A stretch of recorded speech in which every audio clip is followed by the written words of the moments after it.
Pressure గ్రూప్గా పనికొస్తుంది. విమర్శించడం కాస్త కన్స్ట్రక్టివ్గా వాళ్ళు మాట్లాడితే కొంచెం అంటే శంకర్లోకి తీర్థం పోస్తే ఎట్లాగో అట్లాంటిది అనమాట. ప్రెషర్ గ్రూప్గా పనికొస్తారు. ప్రభుత్వం ఇప్పుడు ఏదన్నా తప్పు చేస్తే ఆ తప్పుని వైసీపీ ఎత్తి చూపెడితే ఆ ఎత్తి చూపెట్టినందుకు వాళ్ళు వాడు వేస్ట్ గాడు అంటారు. వీళ్ళు చెప్పినా కూడా ఒప్పుకోరు పబ్లిక్, తటస్థులు. సరే వైసీపీ వాడు అదే ఒప్పుకుంటాడు, టీడీపీ వాడు ఇదే ఒప్పుకుంటాడు.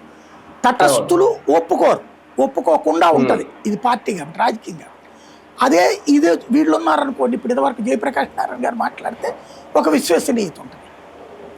ఆయన ఇప్పటికైనా సరే ఆయన మాట్లాడితే కొంత అవగాహన ఉంటుంది, డీటెయిల్డ్గా మాట్లాడతారు.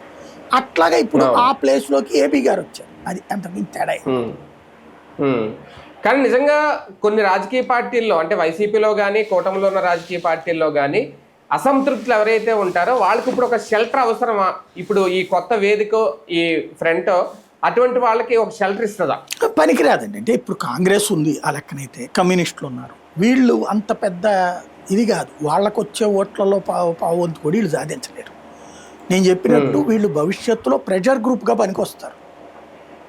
అంతకు మించి వీళ్ళు రాజకీయ పార్టీ పెట్టిన వేస్ట్ నన్ను అడిగితే. కేఏ పాల్ పార్టీతో పోటీ పడాలి, అంతకు మించి పక్క విజయసాయి రెడ్డి గారు ఏదో కొత్త పార్టీ పెడతాను అంటున్నారు, ఇప్పుడేమో ఇక్కడ ఒక ఫ్రంట్ అంటున్నారు. అంటే వీళ్ళందరికీ అంత స్పేస్ కనిపిస్తుందా ఆంధ్రప్రదేశ్లో? దానివల్ల ఇలాగ కొత్త కొత్త పుట్టుకొస్తాయా రేపు ఎన్నికల దగ్గర? సహజంగా ఒక హైరార్కీ అనుభవించిన వాళ్ళకి ఒక సమస్య ఉంటుంది.